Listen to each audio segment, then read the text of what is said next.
Hello everyone. Fourth semester का second unit का last bullet का मेरा ये लेक्चर 2 है। पिछली बार हम लोग बात किए थे व्हाट इज़ स्टीरियोटाइप रोल, लैंगिक रूढ़िवादिता क्या है। तो एक बार और मैं बताना चाहूँगी कि लैंगिक रूढ़िवादिता मतलब पौराणिक चीज़ें जिसको बिना तर्कपूर्ण के हम लोगों ने स्वीकार कर ली है। हमने प्रश्न नहीं पूछा कि है ऐसा तो क्यों हम एक स्त्री को बिना किसी अपराध के दंड दे रहे हैं और कह रहे हैं कि आप सती हो जाइए, या फिर विधवा स्त्री किसी शुभ कार्य में हिस्सा नहीं ले सकती।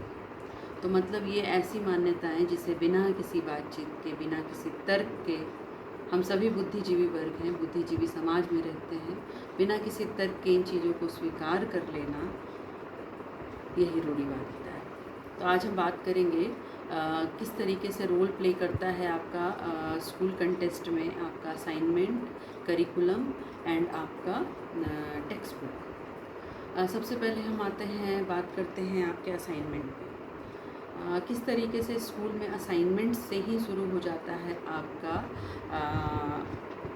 Gender inequality. सबसे पहले टीचर को चाहिए कि वो जो भी एक्टिविटीज़ करवा रहे हैं उसमें लड़कियों और लड़कों के लिए किसी तरीके का डिफरेंस ना करें, सबको एक तरीके की एक्टिविटी दें।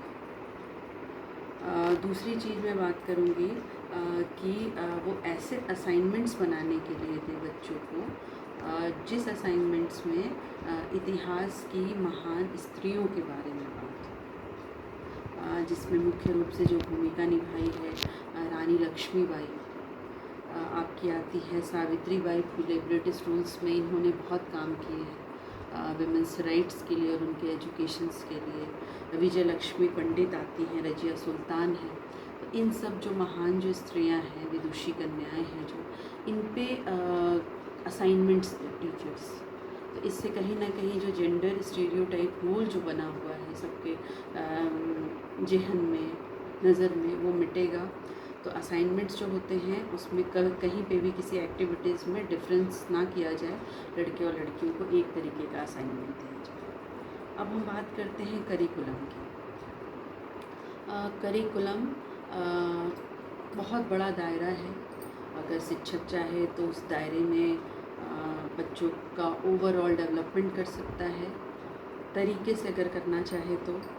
करिकुलम में मैं कहूँगी कि ऐसी किसी तरीके के टीचिंग मटेरियल को यूज़ ना किया जाए जो कहीं भी आपको जेंडर स्टीरियोटाइप, लैंगिक रूढ़िवादिता को बढ़ावा देता है। नेक्स्ट मैं कहना चाहूँगी कि जो आपका करिकुलम है उसमें समय समय पर सम्मेलन, कार्यशाला, संगोष्ठी, कॉन्फ्रेंस, सेमिनार्स ये सब करवाया जाए।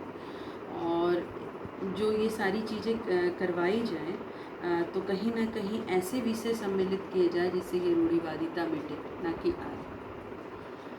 समय समय पे करिकुलम का हिस्सा हो कि पेरेंट्स के साथ मीटिंग की जाए और परामर्श लिया जाए, उनकी एडवाइस ली जाए कि किस तरीके से वो स्कूल्स आ रहे हैं, उनका बिहेवियर यहाँ पे जो है, घर जाकर घर का माहौल उनका कैसा है, क्या वो किसी जेंडर इनइक्वालिटी की बात करते हैं। तो स्कूल्स कहीं ना कहीं इन चीज़ों पर ध्यान दे सकती है।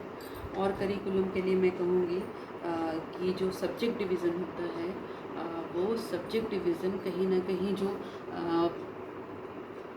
सोसाइटी में बच्चे का कंट्रीब्यूशन आगे चल के क्या होगा, इसको सोच के किया जाए, ये सोच कर नहीं कि ये लड़की ले सकती है और ये लड़का ले सकता है। तो करिकुलम में इन सब चीज़ों का रोल होता है कहीं ना कहीं आपको लैंगिक रूढ़िवादिता को बढ़ाने में। अब हम बात करते हैं टेक्स्ट बुक। सबसे पहला आपका जो टेक्स्ट बुक है, आपकी पाठ्य पुस्तक है, उसका भी कई तरीके से रोल है आपका जेंडर स्टीरियोटाइप, लैंगिक रूढ़िवादिता को बढ़ाने में। एक कवित्री हैं जिनका नाम मैं नहीं लेना चाहूँगी, उनके किताब में, जहाँ तक मेरी भूली बिसरी याद है, उतना ध्यान नहीं आ रहा है, वो कहती है एक मेल लड़के के लिए कि राम तुम पाठशाला जाओ, और जो लड़की है, फीमेल है, सीता है, उसे कहती है कि तुम बर्तन धो और झाड़ू लगाओ। तो ये सारी जो चीज़ें हैं वो कहीं ना कहीं हम पढ़ाई ही एक माध्यम है जिससे हम बच्चों के दिमाग में अच्छी चीज़ें भी डाल सकते हैं, और कहीं ना कहीं ये जेंडर इनइक्वालिटी वाली भी चीज़ें चली जाती हैं। तो रोल प्ले आपका टेक्स्ट बुक करता है, कई सारे पिक्चर्स करते हैं, कई सारे मैटर्स उसमें लिखे हुए होते हैं वो करते हैं। तो उन मैटर को सबसे पहले शुरू में ही जांचना ज़रूरी है कि कहीं ये लैंगिक रूढ़िवादिता को तो नहीं बढ़ावा दे रहे हैं। तो इस तरीके से टेक्स्ट बुक में और भी चीज़ें हैं जिस पे मैं बात करना चाहूँगी। टीचर्स को लड़के और लड़की दोनों को ऐसे टेक्स्ट बुक पढ़ने के लिए, ऐसे पाठ्य पुस्तक पढ़ने के लिए प्रेरित करना चाहिए जो बच्चों को में सकारात्मक सोच को उभारे। दूसरा है आपका कि क्लासरूम में जो स्कूल्स होते हैं, क्लासरूम में जो बुक्स हैं उसको टीचर पहले ही अच्छे से देख ले कि उसमें किसी तरीके का रूढ़िवादिता को बढ़ावा देने वाले शब्द तो नहीं हैं, कोई पिक्चर्स तो नहीं हैं जिससे ये चीज़ें आगे बढ़ेंगी। जो बुक्स होते हैं उसमें मैथमेटिक्स की बुक में मैंने पढ़ा है कि 2 स्त्री किसी काम को 8 दिन में करती है, वहीं 2 पुरुष उस काम को 2 दिन में करते हैं।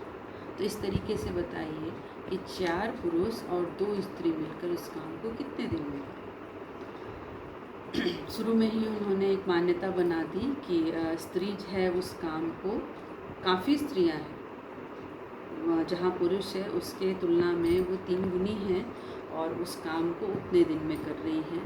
तो ये दिखाता है कि शारीरिक श्रम करने में महिलाएं लड़कों से पीछे हैं।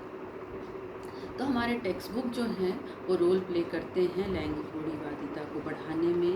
वो पिक्चर्स रोल प्ले करते हैं, कुछ कविताएं जिसमें लिखे गए वैसे लाइंस इनको बढ़ावा देते हैं, कुछ स्टोरीज़ हैं जो इन चीज़ों को आगे ले जाते हैं। तो इन चीज़ों को समाप्त करने के लिए बहुत आवश्यक है कि हम इन टेक्स्ट बुक से उन लैंगिक विभिन्नताओं को मिटाने वाले शब्दों को देख लें, परख लें और उन्हें उन पाठ्य पुस्तक का हिस्सा ना बने। आज के युग में महिलाएं जो हैं वो सेना में, खेल में, हर जगह अपना वर्चस्व स्थापित कर रही हैं।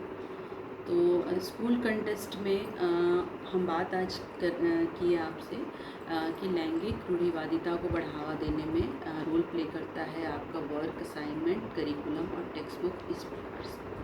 तो स्कूल्स को चाहिए कि इन तीन चीज़ों को कंट्रोल करके, क्योंकि स्कूल है वो प्रांगण है जहाँ बच्चा सब कुछ एक आदर्श की तरह देखता है स्कूल्स को, और माता पिता भी एक आदर्श की तरह प्रस्तुत करते हैं कि उस स्कूल जाओगे तभी सही ज्ञान प्राप्त हो। तो अगर स्कूल को शिक्षा का मंदिर, अच्छे ज्ञान, सही ज्ञान का मंदिर कहा जाता है, तो वहीं पे बच्चे इन लैंगिक रूढ़िवादिताओं को भी सीख रहे हैं। तो इन चीज़ों पे ध्यान देकर कहीं ना कहीं इसको रोका जा सकता है। आज का वीडियो बस इतना ही। नेक्स्ट लेक्चर में और आगे मैं बात करूँगी। Thank you.